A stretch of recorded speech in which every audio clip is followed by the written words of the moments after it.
जब ऐसे बच्चे आते हैं तो अच्छा लगता है ना कि ऐसे तुम्हें मोटिवेशन मिलता है कि एक दिन हम भी यहाँ खड़े होंगे। जब किसी कामयाब आदमी को, अच्छा 11th में तुम्हारी साथी थी ये, अब देख तेरी फ्रेंड तो ले गई घड़ी, अब तेरा नंबर कब आएगा वो देख, पढ़ खूब मेहनत कर, ठीक है। बिछड़ी हुई दोस्त मिल गई यहाँ, अच्छी बात है। हाँ टाइम तो हो गया। अब जो ये बच्चे आते हैं ना, इनको देख के सिर्फ ये नहीं होता कि बस देख लिए, अपना देख के मुस्कुरा दी और ताली बजा दी, ये टारगेट नहीं होता। इनको यहाँ बुलाने का, लाने का सबसे बड़ा टारगेट क्या है, इन सब के बारे में सुन के तुम अपनी लाइफ से रिलेट कर पाते हो। देखो हम सबका जीवन ऐसा ही होता है, किसी के पिताजी का सिर पे हाथ नहीं है, किसी के पिताजी साथ हैं पर साथ नहीं है, बहुत सारे लोग हैं ना इस तरह के।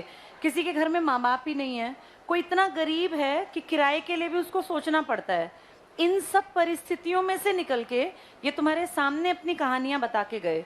तो तुम में और इनमें जो अंतर है ना, वो बस एक चीज का है, मेहनत का।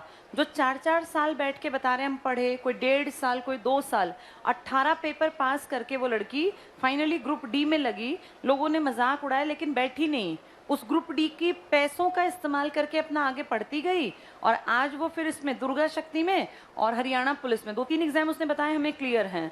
इससे ये भी देखना है कि लोग तो कुछ ना कुछ बोलेंगे, आप पढ़ लिख के घर बैठेंगे तो भी बोलेंगे, आप कोचिंग पे बैग उठा के चलेंगे तो भी बोलेंगे, आप ग्रुप डी को ज्वाइन करेंगे तो भी बोलेंगे। आपको लोग बोलते हैं इससे फर्क नहीं पड़ना चाहिए, फर्क पड़ना चाहिए इससे कि मेरे जीवन में आज से 5 साल बाद क्या होगा, क्योंकि ये सब चीज़ें आनी जानी है। ये ऐसे ही स्टूडेंट्स आएंगे, लोग आएंगे जाएंगे, बोलते चलेंगे।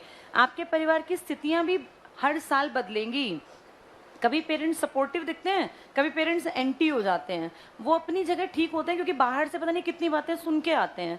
जो लड़की 24 साल से क्रॉस कर गई तो उसके पेरेंट्स को लोग सुनाते हैं कि अब इसकी शादी कब करोगे, 24 की हो गई, 25 की हो गई। कितनी सारी लड़कियां नहीं बताती ये बातें।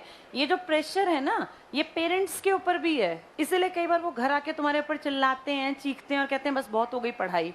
ऐसे ही लड़कों के ऊपर भी बहुत तरह के प्रेशर समाज क्रिएट करता है, और वो समाज तुम्हारे पेरेंट्स को कहता है, फिर वो पेरेंट्स तुम पे सारा गुस्सा निकालते हैं। इन परिस्थितियों से सबको जूझना पड़ता है।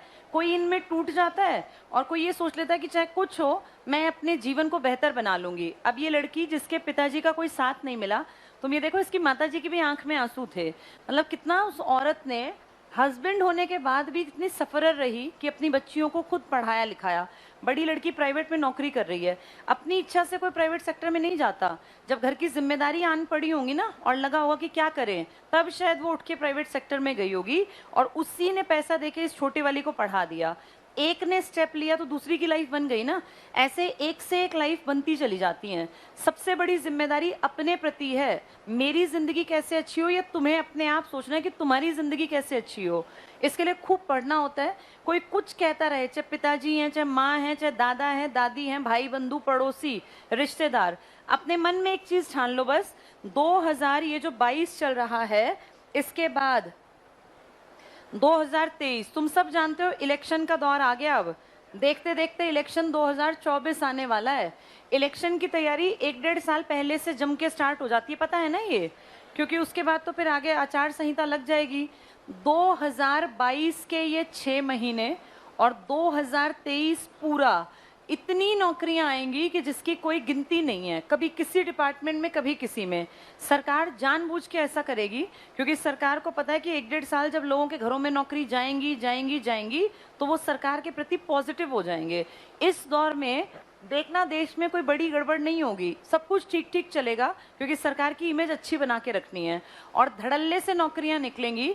अभी पीएम का बयान तुमने पढ़ा था ना, वो 10 लाख वैकेंसी जो केंद्रीय विद्यालय में है, कहीं डिपार्टमेंटल, किसी भी डिपार्टमेंट में, टीचिंग में, नॉन टीचिंग में या किसी भी राज्य सरकार में, ये पूरी भरनी है 2023 तक, क्योंकि 24 का इलेक्शन टारगेट है। 23 तक अगर 10 लाख लोगों को नौकरी मिल जाती है, एक परिवार में 4 से 5 सदस्य होते हैं, कितने लाख लोग पॉजिटिव हो गए, और उतने लाख लोगों को देख के कितनों के सपने में आ गया ये कि भाई हाँ, हम भी नौकरी लग सकते हैं। जिनका बेटा बेटी आज 10वीं में है, जब वो इनको देखेंगे जो लग गए, तो उनके मन में आएगा ना कि 2-4 साल बाद हमारे बच्चे भी लग जाएंगे। जैसे जिस तरफ युवा शक्ति चलती है ना, उस तरफ सच में देश चलता है। और युवा शक्ति को सबसे बड़ी जरूरत है कि मुझे क्या मिल जाए, गवर्नमेंट जॉब। ये सरकार का एक पैंतरा है, और अच्छी बात है। मैं तो ये कहती हूँ, सरकार अगर अपने पैतरे चल के भी नौकरी दे दे तो तुम्हारे जीवन पे तो अच्छा ही प्रभाव पड़ेगा। 10 लाख नौकरी आती है और तुम तैयारी करके बैठे हो, तो तुम्हें और क्या चाहिए? हमें तो एक एक नौकरी तो चाहिए। तो पॉजिटिव रहो, खूब पढ़ो। 2022 और 23 में ये मान लो, अब जितने लोग यहाँ बैठे हैं ना, जितने मुझे सुन रहे हैं, अगर तुम 2023 तक अपनी चांस को, बढ़िया गोल्डन अपॉर्चुनिटी को इस्तेमाल नहीं कर पाए, तो फिर ये लड़ाई कई साल और लंबी चलेगी, फिर तुम्हें दिक्कत आएगी। क्योंकि 2024 के इलेक्शन के बाद हो सकता है 24 में वैकेंसी ही ना निकालें। भाई वो जीत गए, क्यों वैकेंसी निकालें? हो सकता है वो 25 में भी कोई काम ना करें और 26 में काम कहते कहते शुरू करें, जिसका रिजल्ट वो 28-29 में दिखाएं। तो इसीलिए अपने आप को इस बार मजबूत बना लो।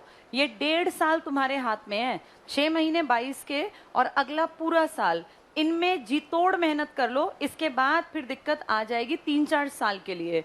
3-4 साल फिर अगले इलेक्शन से 1.5-2 साल पहले सरकार बड़ी भर्ती करेगी, उससे पहले बड़ी भर्ती नहीं करेगी।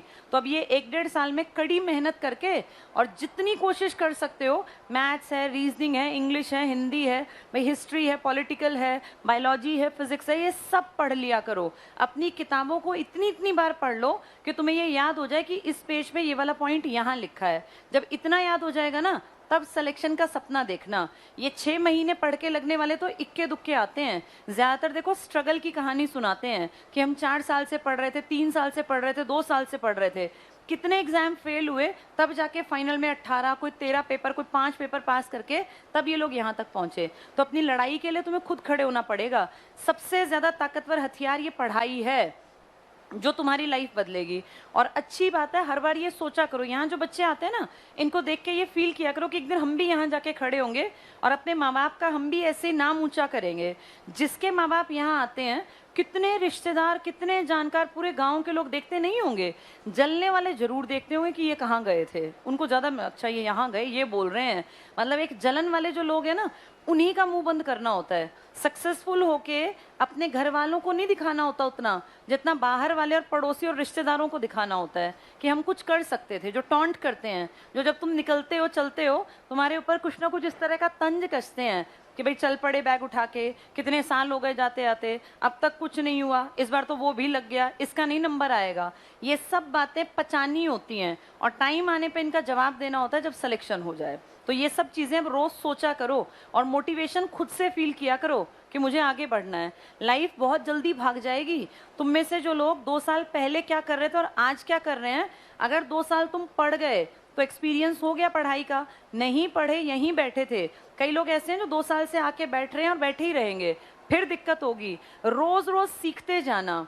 जैसे जितने पुराने हो जाते हैं ना बच्चे, उतने ज्यादा समझदार भी बन जाते हैं, उनके दिमाग का लेवल बढ़ जाता है।